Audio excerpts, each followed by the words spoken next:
Contingency log number 84, code name, God of Health. If I were to ask you what makes someone a hero, what would be your answer?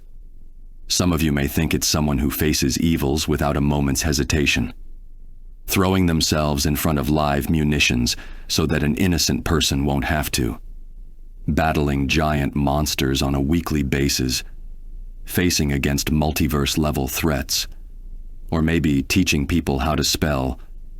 Strange, I know, but bear with me for a moment. Being a hero is not always about throwing punches. Sometimes it's just being there, being someone who others can turn to for answers, and on occasion teach us something when there is no one else to. But for Sportacus, his choice of heroism is to help children remain active in the world, to show them the path of healthy living and how it can be its own reward. But promoting healthy living means nothing if you yourself cannot live as an example. Fortunately, Sportacus not only lives the lifestyle, but he does so to an almost worrying degree. Sporting the number 10, Sportacus would find himself taking residence within the limits of a town known as Lazy Town, which, as the name described, is known as the laziest town in the world, a title that Sportacus took on as a challenge as he would do what he can to help the children stay active. Though as much as he may help them, I don't think they'd manage to achieve some of the things he has. We'll start with speed. Now it's pretty clear that he is faster than the normal human, capable of running laps around his antagonist Robbie Rotten. Though given he's not exactly known for being an active person, it doesn't quite show off how fast he is. So I'll give a better example. Firstly, I'll note that Sportacus lives within a blimp, something which typically floats at about 1,500 feet above ground. And rather than fly it lower to ground level, Sportacus has an air scooter which he operates with pedals. One time when making breakfast, he desired orange juice, so he flew down to find an orange. Rather than just bringing it with him back to his blimp, Sportacus instead chose to strike it with a bat, the orange flying towards his home with several seconds of a head start. Sportacus still managed to outpace it back to the blimp with seconds to spare. He is also fast enough to play ping pong with himself, which, while that is indeed impressive, when it comes to Sportacus, nothing he does is as simple as that. Which is why he'll also front flip over the table each time he intercepts the ball. Honestly, it's rare to see him do any activity without doing anything extra with it. Some may see this as a waste of energy, but I view it as a man who wants to test himself. Every activity, even normal exercises, are a means to further see how far he can push his body. And in truth, I don't know what it would take to push him to his limits, as you'll see. I mentioned he managed to strike an orange over 1,000 feet into the sky, but that was nothing when compared to what he did with an apple once. Having flown to the outer atmosphere of the planet, Sportacus managed to strike one with enough force to fly towards the moon. Not only is that over 250,000 miles, but the apple was completely undamaged from the strike. If I had to guess, it's similar to how Superman is capable of lifting large objects without it folding in on itself. A field of aura which protects anything he may come into contact with. But to be able to strike something that hard, Sportacus would also need an insane amount of strength, and he has enough of that to spare. Not only was he once capable of holding back his blimp while it was in motion, an object which when fully inflated can weigh over 12,000 pounds, but he was once capable of lifting the side of a pyramid. Now, even if we argue that he was only capable of lifting half of its weight, that's still close to 3 million pounds of lifting power. I should specify that he is, in fact, not superpowered. And here I thought I was at peak physical condition. But while strong, he is a man with a kind heart, even willing to help someone who'd tried to get rid of him on multiple occasions. Put his strength to the test time and again to keep the civilians of Lazy Town safe.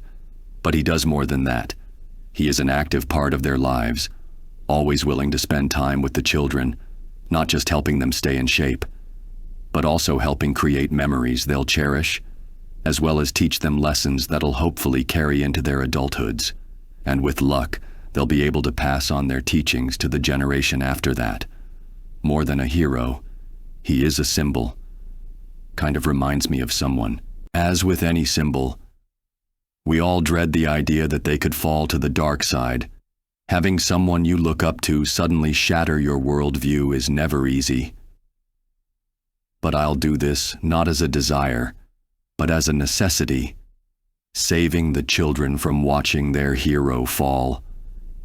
And to beat him, I'll have to be a bit unconventional. While he is a powerful opponent to be up against, similar to some heroes, all that strength can come with even greater weaknesses. And Sportacus is no different, as living the healthy lifestyle he does is a double-edged sword. As someone whose entire life revolves around everything healthy, sticking to anything good for his body to further strengthen him. The fact is that Sportacus lacks any resistance to anything the opposite of this. What I mean by this is anything that is considered unhealthy can completely drain Sportacus of his strength. A little strange, I know, but I've seen stranger weaknesses in my time. As such, I'm foregoing any form of conventional weaponry, and have created a few which can specifically target Sportacus' weakness. Miniature pills which activate when making contact with human saliva. Within them, I've placed a concentrated sugar frosting, as well as customized smoke bombs which expel an aerosolized sugar, my hope being that breathing it in could cause the same effect. These are things I'm hoping will work with little issue, for if this proves ineffective, I may need to use more drastic measures. Unhealthy life choices is more than just the foods we consume. There are other things which can do more damage to the body. Cigarette smoke, for example, harmful to the lungs, likely will slow down Sportacus if he managed to breathe in even a small amount of it. Alcohol could also function.